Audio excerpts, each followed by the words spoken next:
Good morning બાળકો, નમસ્તે. આજે વિષય હિન્દી. આગળ આપણે ઘણા બધા મૂળાક્ષર શીખી ગયા. આજે મૂળાક્ષર દ દડાનો દ આપણે ગુજરાતીમાં અને હિન્દીમાં બંનેમાં લખવાનું છે ફૂલ પેજ. બરાબર બાળકો? તો આપણે લખીશું દ દડાનો દ. આવી રીતે બાળકો તમારે ફૂલ પેજ લખવાનું છે.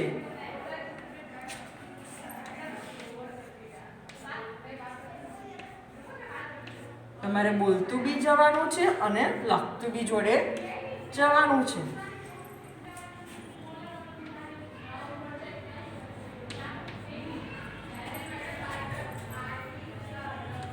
દ દડાનો દ.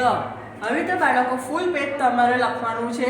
મેં તો તારે ખાલી એક્ઝામ્પલ આપ્યું છે, પણ તમારે આવી રીતે લખવાનું નથી. જે આગળ આપણે નોટબુકમાં મેડમે PDF ફાઇલ મોકલી છે એ પ્રમાણે ફૂલ પેજ લખવાનું છે. આજનું આપણું HW છે CW મુજબ HW 2 વાર. તમારે 2 વાર લખવાનું છે. CW 1 વાર અને HW 2 વાર. તો તમને પ્રેક્ટિસ થશે. Bye bye.